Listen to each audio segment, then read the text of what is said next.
प्रदीप भंडारी जी, आपसे शुरुआत करते हुए तेजस्वी यादव की ओर से कुछ देर पहले आप पर निशाना साधते हुए यह कहा गया है कि हम मंदिर भी सजाएंगे, मस्जिद भी सजाएंगे, कर्म के आधार पर अपनी राह आगे बढ़ाएंगे, और आप लोग ध्रुवीकरण की सियासत करते हैं, इस पर कामयाबी नहीं मिलेगी। प्रदीप भंडारी जी, क्या है इस पर जवाब आपका?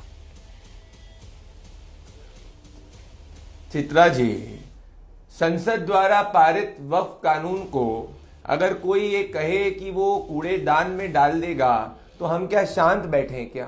हम संविधान को मानने वाले लोग हैं, आप सब भी संविधान को मानते हैं। तो अगर कोई कहेगा कि वो संविधान को कूड़ेदान में डाल देगा, संविधान द्वारा संसद को अधिकार दिए गए कानून को कूड़ेदान में डाल देगा, तो हम क्या चुप बैठेंगे? हम नहीं चुप बैठ सकते। तुष्टीकरण करने वाले चुप बैठ सकते हैं। आर्टिकल 256 संविधान की धारा कहती है किसी की राज्य में भी सरकार बन जाए वो तब भी संविधान के किसी भी कानून को कूड़ेदान में नहीं डाल सकता। तब भी तेजस्वी यादव बोल रहे हैं कूड़ेदान में डाल देंगे। क्यों? क्योंकि इनको मुसलमान वोट चाहिए। ऐसा तो वही लोग कर सकते हैं जो शरिया में विश्वास रखते हैं कि संविधान के कानून को कूड़ेदान में डाल देंगे। इन्हीं की रैली के अंदर शरिया की बातें चल रही थी। और इनका इतिहास क्या रहा है? लालू प्रसाद यादव तो 2024 के चुनाव में यही कह चुके हैं कि भाई मुसलमानों को रिजर्वेशन दे देना चाहिए, दलितों का, वंचितों का छीनकर। यही है तेजस्वी यादव जिनका वीडियो वायरल हुआ था, जो कह रहे थे कि हमसे बड़ा कोई मुसलमानों का कर सकता है क्या? यही वो लोग हैं जिनके समय में दलितों का सबसे ज्यादा नरसंहार होता था। यही वो लोग हैं जो ये कह रहे थे कि भाई मुसलमान अगर ओबीसी हो, ओबीसी जाति में मुसलमानों को दे दिया जाता है सब कुछ,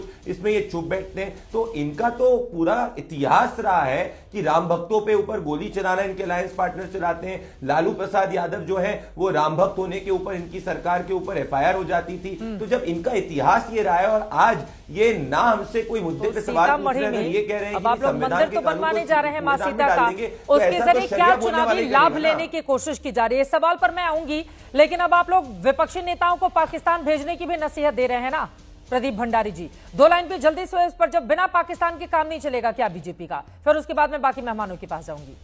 प्रदीप जी,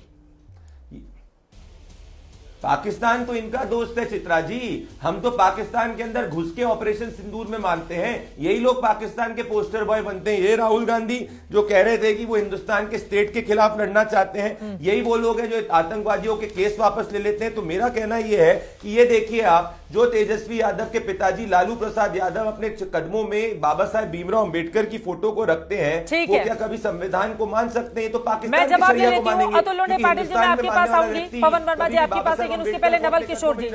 ठीक है, ये भारतीय जनता पार्टी की ओर से जो आरोप लगाए गए हैं, अब संविधान प्रदत्त संसद के अधिकार का प्रयोग करते हुए वक्फ कानून को पास किया गया, मामला अभी कोर्ट में है, उसको कूड़ेदान में फेंकने की आप उस समय वकालत कर रहे हैं जब आपके हाथ में न ताकत है, न किसी भी राज्य सरकार की यह ताकत है कि वो ऐसा काम कर सकती है।